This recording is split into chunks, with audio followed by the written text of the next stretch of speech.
حقیقت سے آگاہی ہو گئی کہ یہ رسالہ عام رسائل کی طرح نہیں ہے.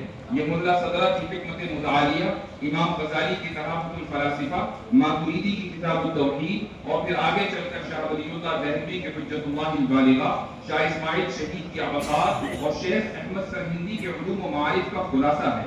اور اس خلاصے کو ان علماء اور طلباء کے لیے معرض وجود میں لایا گیا ہے جو علم کلام کے معروف و مشہور مباحث سے اچھی طرح واقفیت رکھتے ہیں.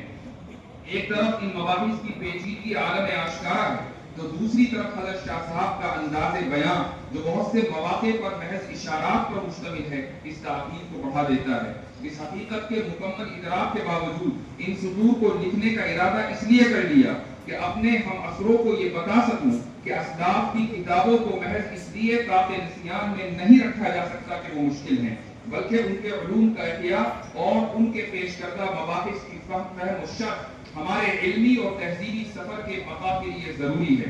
بہت سے مکاتب فکر اسی لیے عنقا ہو گئے کہ ان کے اسلاف کی کتابوں کو پڑھنے اور سمجھنے والے ناپید ہو گئے. دیوبند مکتب فکر اس حیثیت سے امتیازی شان رکھتا ہے کہ اس کے مدارس کا جال بر صغیر اور اس کے باہر پوری دنیا میں پھیلا ہوا ہے.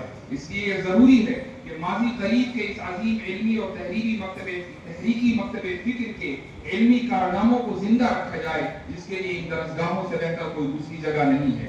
اس کے بعد میں نے 3 نظریات پیش کیے ہیں. ایک تصور تفرد جو حضرت شاہ صاحب کا ایک اضافہ ہے، اصطلاحی اضافہ ہے علم کلام میں. دوسرا نظریہ ہے نظریہ سکوت جو باقاعدہ علم کلام میں اضافہ ہے اور تصوف سے مستفاد ہے. اور تیسرا نظریہ ہے تصور زمان و مکان. یہ سب آپ پڑھ دیں گے، لیکن آخر میں ایک گزارش ذکر کرنا چاہوں گا.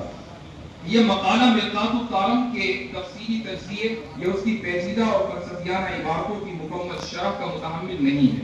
ابھی تک جو کچھ بھی لکھا گیا یہ 12